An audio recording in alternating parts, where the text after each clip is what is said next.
Wow, that was awful. So that was an excerpt from Privolnia, part of the piano solo.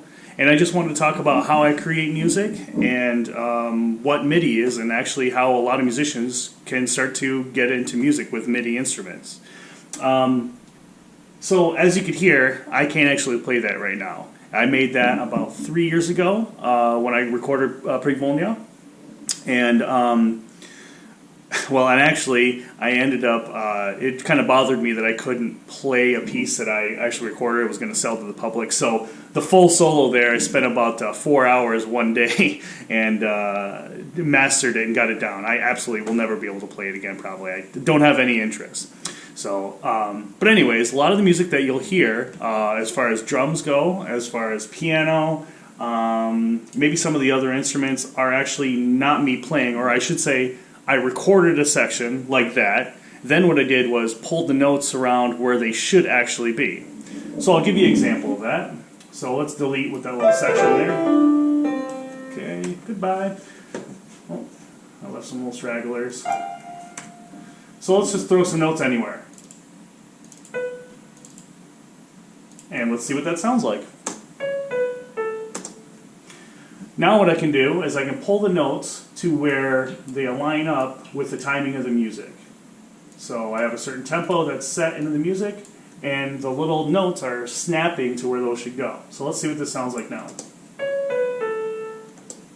Pretty smooth.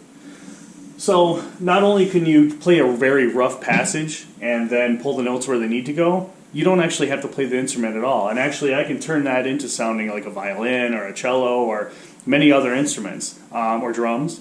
And so one of the things I definitely encourage people to do is get started on piano and get a MIDI controller, because I think there's a lot of great musicians out there that just don't have the natural physical talent, but the music is in their minds, you know? And so that's what I've done with Privolnia, for instance. There's some small sections there that at the time I didn't feel like technically playing it perfectly. I did a rough recording, I moved the notes where they wanted to go, where I wanted to actually hear them, and then moved on with the piece. So let's talk about drums a little bit. Most of the drums are MIDI controlled as well. And I have drum software where it has hundreds of musicians playing little snips of drum sections that I'm putting onto my music. Or I go over to my drum set over here, which is electronic, and I'll very roughly play out and create these MIDI notes here and move the notes around again where I need them to go. As far as string instruments go, for guitar, bass, some of the cello in the future, because I just got a cello again, those are all going to be live. That's actually me playing, because I am a strings guy. Coming up, the didgeridoo, there's no replicating that for a real natural sound, just like guitar. I don't think MIDI has quite got there with making a real guitar sound. I think it would fool most people, but not me, because I'm a musician with guitar. But I am definitely fooled by MIDI drums and MIDI keyboard, and I think a lot of the public is as well. I would say a serious majority of some of the pop music is all MIDI controlled. So just to give you a little bit of background, back in the early recordings there used to be called studio musicians, and actually there still are studio musicians. They're just a little bit less now. But basically, you would have a band that would come in and you would play the music and wouldn't be actually perfect for their producer. So the studio musician, this very talented individual that no one's ever heard of, would actually play the music absolutely perfectly. That's what's recorded and that's what you're listening to. Then the band has a couple months to really figure out how to play that music, and pretty well to go live on concert and go do tours. So, so I also want to talk about how I create music. So generally how I create music is one of two ways. One way, I'll start playing around with a little passage. Maybe that little section right here, maybe I really like the way those notes are going together, so I'll start expounding on that. And I'm just listening to what I think sounds good. So generally come up with a little teeny passage, on guitar, drums, cello, or whatever.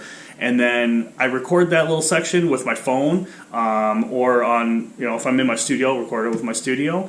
Then I'll generally play that a few times and then stop it and then try to see, try to hear what is actually next. I don't try to force anything. So as an example, I have probably 30 songs that are midway done, only because I've recorded a small section or half the song's done. I'll listen to it maybe a week from now, and then I'll finally come up with what the next little passage should be. But there's a ton of songs out there that I have done right now that I'll finally have the opportunity to complete. I have actually created music in probably about a year. Today's the 25th of April, Saturday. And this is my first time in the studio dedicated to, I'm going to create some music and start building on those actual songs. But one of the main things I want people to take away again is that everyone should really get some kind of MIDI controlled keyboard, and just start creating some music, because the technology is out there to make very inexpensive instruments that sound really well and get the music that's in your head, recorded very inexpensively. So, inexpensively? Sure, that's a word. I think that's about it right now. Please go to my website, ghostlabband.com, and keep noted for some updates. Thanks.